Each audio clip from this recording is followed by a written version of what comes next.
How to scale a clothing brand with Facebook ads. Let me tell you everything that I've done to 5x my brand in the last year. And honestly, we did 200K last January. We did 1 million the first week of this year. Let's get to it. Part number one here is we got to understand why Facebook ads work. Well, Facebook has a user base in the billions.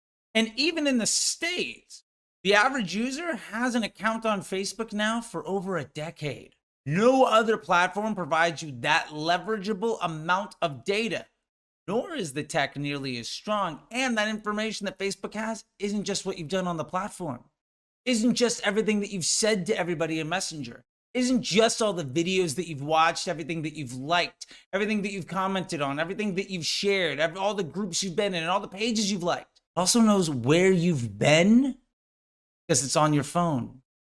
And also know a lot of your credit card and tax information. That's an unfair advantage to the greatest intent creation device that allows you to buy attention known to man. One of the things we have to understand here is that we are only using broad targeting. Age, gender, and location. Remember, ads make their own audiences. I cannot stress this enough. If you want to use an interest group of people that might be interested in some competitor brands and all those other things, understand, and this is backed by repeated collegiate case studies like this one, show that over a third of the people in your Facebook targeting audience are there by mistake. Not only that, sometimes up to and even more than half of the people in that interest group are there because they don't like something. You're far more likely to talk about a really bad experience than a moderately good one. And being in an interest group has no correlation to you having any intent to ever make a purchase. And being in an interest group has no correlation to you having any intent to want to buy something just because you talk about it. We can also look at lookalike audiences based on the data that Facebook has. Do you feel legitimately confident in the quality of data that Facebook is seeing, especially after iOS 14? Do you think that the buyer data that you have to make an audience of a couple million people based off of the couple hundred or thousand purchases you have is a lot better than Facebook's ability to show your content to the people that most want to see it? Do you think it's more important for you to force your ads onto people that you want to see them, or to take accountability into monetizing the attention that you've bought? Remember, on Facebook, we're not buying results. We're buying attention.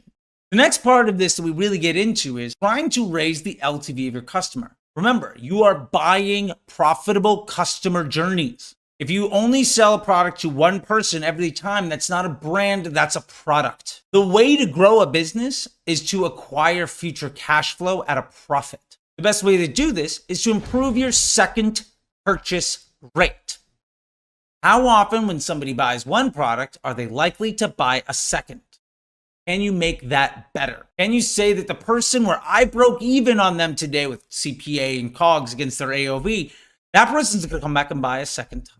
Well, that's future cash flow. That's money in the bank a week from now, a month from now that you don't have to pay for.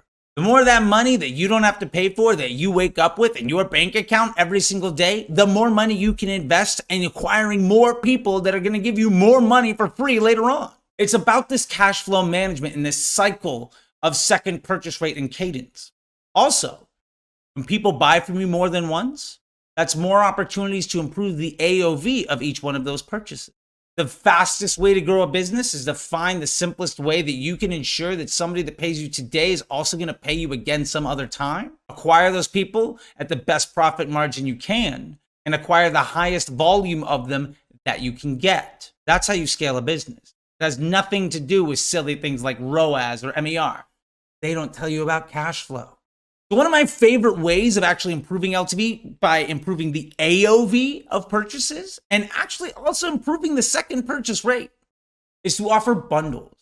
Buy more, save more, putting together products that are vertically integrated. The point here is if somebody buys one thing from you, that first purchase is effectively a lead. Making a sale is not the same thing as acquiring a customer. Now, one of the easiest ways of getting somebody to buy something from you more than once is to put more than one thing in their hands when they do buy from you. Making that psychological connection with more product in hand means that person is more likely to spend with you. Also, the more money they give you on that first transaction, the more likely they're going to give you money in the future, because there's a psychological aspect of being committed to where we put our resources. In poker, we call this being pot committed. The same thing happens emotionally with where we spend our money in the real world. So when you're running a bundle, potentially as a rebuttal upsell or a retargeting offer or something that's the second purchase or maybe a buy more, save more on your initial purchase, you're allowing people to choose the right way to introduce themselves to your brand, and you're giving them the opportunity to overcome some objections based on value that otherwise they might not have. One of the things I've done with my women's clothing business is instead of just selling one bra, we give you the opportunity to buy 3 and get 1 free. We didn't tell you that bras exist. You might already know that our product is good for you.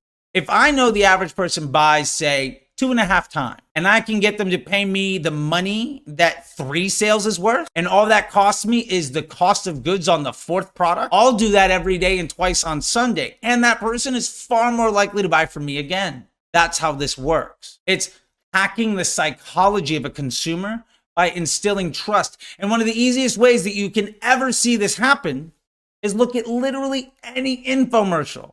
If you've watched any ever before in your life, you know this phrase. But wait, there's more. I learned this concept from Ginsu Knives and Guthrie Renker, and one of my old bosses came up with that term. Really, you might not want to buy that one knife for $10. You might not want to buy it for $20. But if you buy 2 complete sets for 3 easy payments, $39.99, I'm going to convert you a lot sooner. Plus, I can pay more to acquire a customer that's going to pay me 3 times as much. Bundling products creates the opportunity for a customer to find the right fit for them. And so often, the error in that customer journey, the barrier to that sale, has nothing to do with price. It has everything to do with value. And the reason people are buying direct to consumer is because the value and quality they get is better than what they would get in a big box retail. That's your thumb on the scale. That's your unfair advantage. If you're not bundling, you're losing money. One of the most common questions I get asked inside the Facebook Ads MBA program and everybody in Disruptor School is, what are the best ads to use? What ads do I use with my women's clothing business that, again, is doing now $1 million a week? And a year ago, we did 200,000 in a month. The right answer is, there is no right answer. Every business is different. You should have a blend. We need videos and images. Drop in carousels and reels. Make sure that you are covering your bases. If you only do video and I don't want to watch video, you'll never reach me. If I only watch videos and every ad you have is a static image, you're never going to reach me. Sometimes carousels can be fantastic because people engage with them and get to check out and kind of shop before clicking. Sometimes showing up in somebody's reels is a great way of getting lean back attention to be lean in attention, which is the easiest type of attention to monetize. The point is, you should do what you do well, but always make sure that you're not heavily invested in doing only one thing well when it comes to the way that you talk to your customers. And remember that sometimes the easiest way to scale your business is just to make sure that you don't ignore the vast majority of people that want to give you money. By the way, if you really enjoy this video and my type of content, go ahead and hit like and subscribe and ring the bell so you don't miss any other content. And if you have any questions or you just want to help me in the algorithm, drop a comment below. And if you look down below in the description, that very first link is an opportunity for you to book a call with me so that we can share some time to help you see more success and less stress. That's what you deserve. If you really enjoyed what you learned here today and want a whole lot more, go to disruptorschool.com and sign up for Disruptor School. You'll get access to designated coaches across a bunch of disciplines that teach you every single thing that we've talked about here. Plus, you get the opportunity to have class with me every single week. So once again, thank you so much for being here. I know you're going to take this and scale your business to the moon with this stuff. And I hope that you share it with your friends.